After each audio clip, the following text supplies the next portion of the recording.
Hey there, nerds! I mean comic fans! This is the inaugural episode of my new series, Bad Comic Art. Now, as you know, comics have been around for a very long time, and in order to make the beautiful medium what it is, hundreds upon thousands of artists are required to come along and draw till their eyes bleed for our enjoyment. There are a ton of amazing artists out there, and a ton of not-so-great ones. And both are liable to put out at least one shitty drawing here and there. It's not the easiest job in the world. Sometimes they have strict deadlines and cut a corner or two just to get it done faster. Sometimes their distinctive art style just clashes with an established design and the result is a mess. Maybe they just happen to be an artist from the 90s who was brought in because all the good artists decided to leave Marvel and DC to start their own thing with arguable success. Whatever the case, sometimes you as a reader are just ripped out of the story by a really awful piece of art. We're going to give our thoughts and suggestions from bad art we found. I've scoured countless forums and blogs to pick out some really... well, art is a loose term for a reason. Exceptional. With me is our good friend David, who spurred this idea by sending me tons of bad comic art that he found, which we made fun of for hours, so I thought, why not make that a series? How are you doing today, David? Fine. This comic book thing is basically the equivalent of making fun of bad grammar in a story, and I've done that before, and it is so much fun. Yeah, one of the favorite pictures of mine that you sent is that Rob Liefeld picture of Franklin Richards. Isn't that your profile picture on Facebook now? Yeah, it is. Okay, to begin, we have a piece from artist Rags Morales from Action Comics number 11. Where to begin? Well, Superman clearly isn't seeing eye to eye with the Flash, and I'm sure this moment would have been more emotional without this sort of face.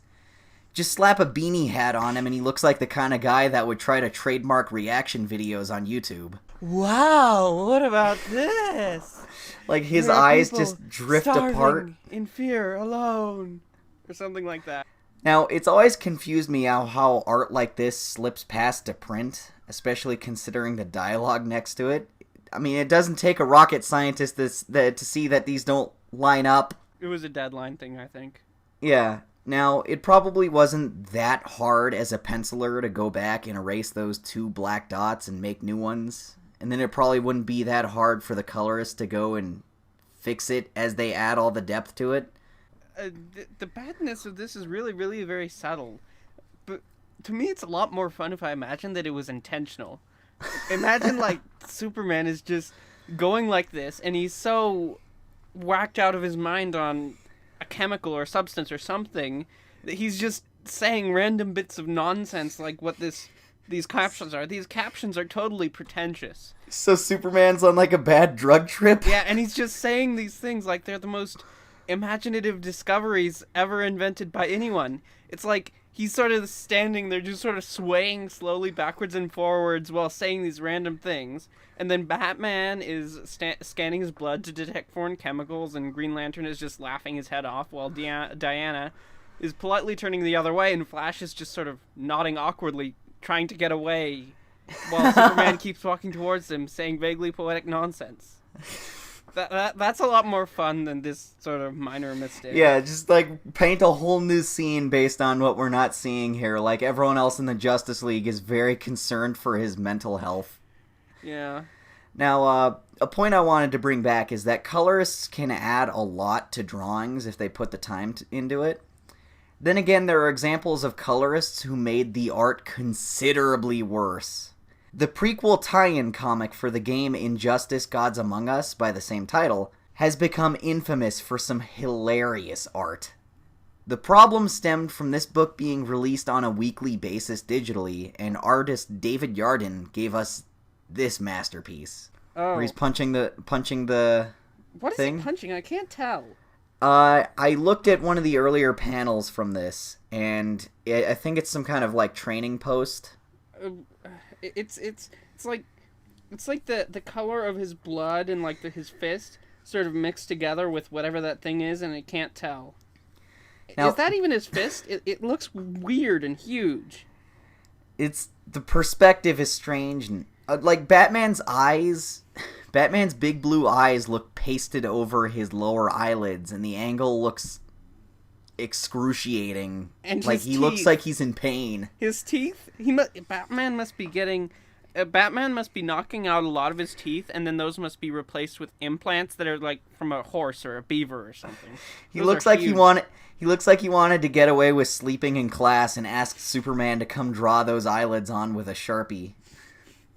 He has oversized novelty horse teeth stuffed into his mouth to accentuate his comical prankster persona that he's so well known for. And also, I have to comment on this. What is that? What is that sound caption? What kind of is it? Are you supposed to say thud? Thud. It also seems that his mask and face are one color away from being the same thing, and it must take a team of 8 people and some Vaseline to remove it from his head. It looks fused to his body. Like there's a line separating where his skin ends and the suit begins. It looks so uncomfortable, but it's supposed to be a helmet. So to be clear, this isn't the work of David Yardin. It's the work of his colorist who clearly rushed through this without looking closely enough. Let's not be too rough on LeBeau Underwood, though. This whole issue had to be done and released in a week. David Yardin later went back and recolored the entire page himself when it was released in stores in a printed format. Well, it looks better. I mean, I can tell what everything is. It does definitely. Yeah, there's a lot more definition between the post and his fist and it still looks the blood. really weird. And also, are his eyes closed? Yes, his eyes were closed. That looks really weird. His eyes were closed, and then in the other image, he drew them on. Oh, that makes more sense. But his teeth still look really weird. Although they look better. They look smaller. Yeah, and then there's actually kind of a definition between his face and his mask. And they still have the thud sound. What kind of a pole is this? It makes a thud. Thud. Thud.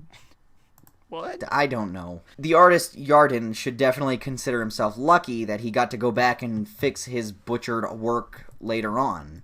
Not many comic artists are as lucky when something they churn out is equally as horrifying. Speaking of horror, let's talk about one of my favorite artists, Arthur Suydam. I've met him at Denver Comic Con, and I even have some of his artwork hanging up in my basement. He's known for taking a new approach and adding a certain dark and visceral look to a lot of other artists' work. His covers for Marvel Zombies and Walking Dead are spectacular. But like any good artist, he isn't going to draw a winner every time. Like this image from the cover of Wolverine number 60. This is amazing. Getting away from the main attraction, I'd like to note that his victim here seems very nonchalant about being stabbed through the head. What is What is this victim? He's just kind of standing there. Is he like a person? I don't know. I have no idea. Because he's just kind of standing there. If you look at those fragments, they look like bits of metal. Is he a robot? And why are the fragments flying off in sort of an angle? Shouldn't they be flying up straight up? Well, I believe it's blood expelling from his mouth, but if you look at the silhouette he gives the impression that his mouth is closed, so where is all of that blood shooting out of? It's weird. Also, what is this guy? Is he a knight? A samurai? Why does he have goggles? I thought he was a robot dressed up like a samurai. I mean, that happened in one of the movies, maybe. Mm-hmm. Maybe. Well, I mean, we won't hold it against him. I love how every single part of Wolverine's body is just horrendously overveined. Like, there's veins just everywhere. What kind of a person has these kind of huge veins? They're about as thick as my finger. Hugh Jackman? No, that's impossible with the amount of blood that people have in him. Well, I mean, body. I was kind of hoping you'd write something about his facial expression because I have no notes for that. I didn't know what to talk about. It looks like he's either having the derp face of a century or singing the finishing note of Nessun Dorma from the opera Turandot. Now, I didn't think that Logan was a lover of opera, let alone a singer.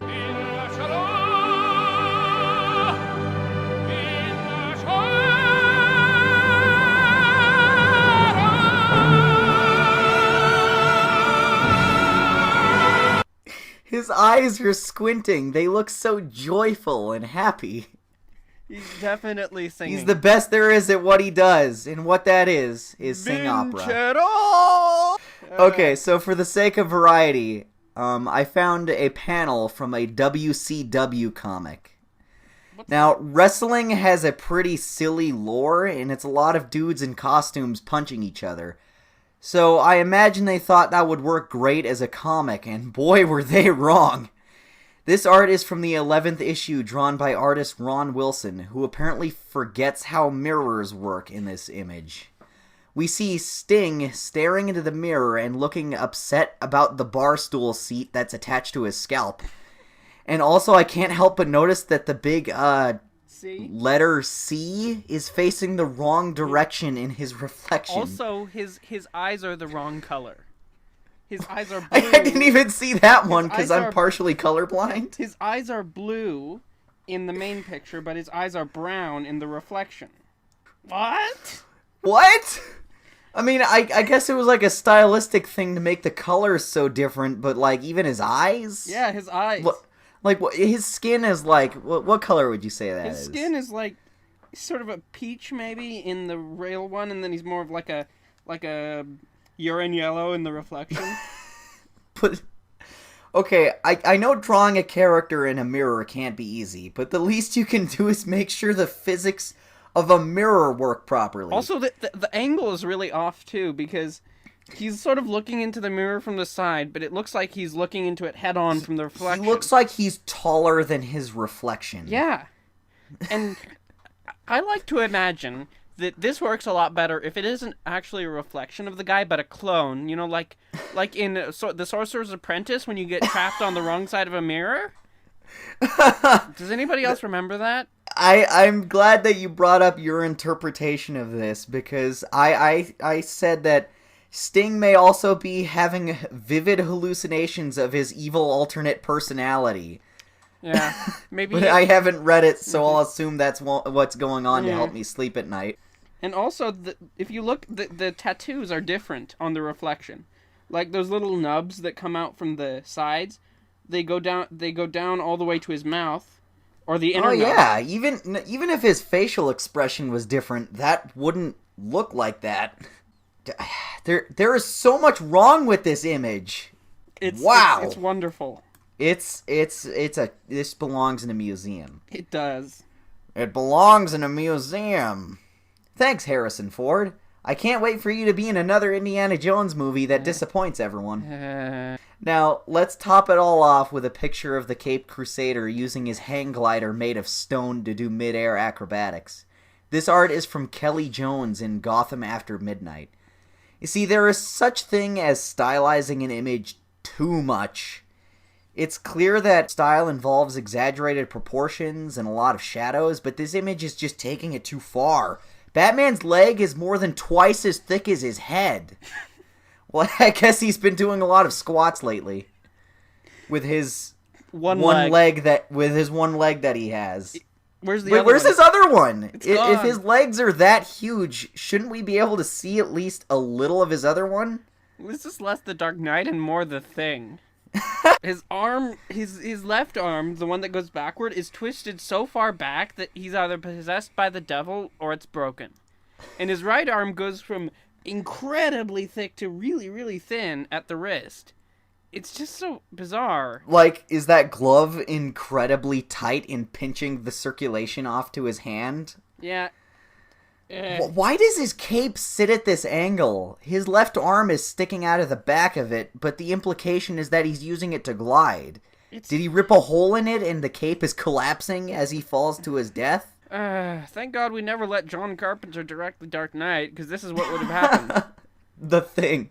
What's with those ears on his mask? They're huge. I bet he has a hard time getting through doors with those. That's true. Can you imagine a situation where he needs to make a dramatic entrance to a room with the Joker, and you just hear him walking into the room and then thud. Then he has to, like, bend down and then lean under the doorway to get through. Or what if he tripped and fell on the Joker? He would have impaled him on his ears. Any last comments? We'd better do Rob Liefeld next. We will next time. I'm glad you brought that up. A lot of people are probably going to be saying you should do Rob Liefeld art. I'm under the belief that that is too easy. I mean, sure, we're going to talk about it maybe eventually if this series goes as well as I'm hoping. And we make as many parts as I want to, but, like... It shouldn't just be the Rob Liefeld show. I feel like if it was just... Because, I mean, there's so many bad Rob Liefeld drawings, we could probably do an entire episode on just that. Maybe we should. Maybe there should be a Rob Liefeld special sometime soon. Mm-hmm. This was incredibly fun. I'm glad we got to do this.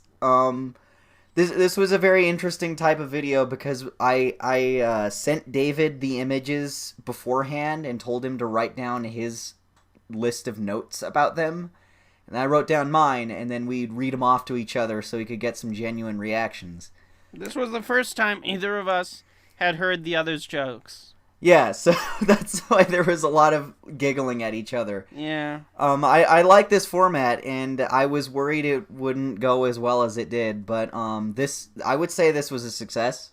Yeah. I'd like to ask everyone watching this to actually suggest comic art. Maybe if you can find a specific panel and link it to me in the comments, or if you just have a specific book where every panel is terrible. It's good to give me the artist and the book and the number, so that we can credit them for their masterpiece. Yeah, that. All right. To close out, I wanted to. David, do you want this to be the official announcement? This probably won't be the official announcement, but it might be. Just to get it out there. Yeah. David is starting his own channel. I'm not sure when it's going to go up, but probably soon. I'm just working on a debut video, which I'm very excited for. Yeah. I've seen his script for it, and it's fantastic. Yeah. Or an early draft of it. I know you rewrite things a lot. I rewrote that one and re-recorded it 3 times each. Well, do you... Okay, all right. Well, it had to be perfect. Whenever I get this uploaded, we'll probably have a link. Yeah. Try to get a link in the description, and please maybe I'll just put a big stupid us. Annotation over something. I'm really excited to have Video working on his stuff. We've got several scripts written out for new videos. He's got a really great big project coming out soon. Yeah, I'm waiting on the work of somebody else, but I'm very excited. Yeah, we have a third person helping us with that one.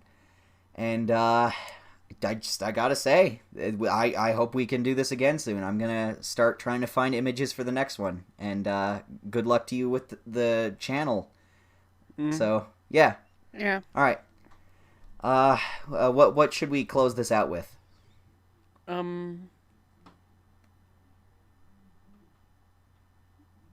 All right, just solid silence. Yep.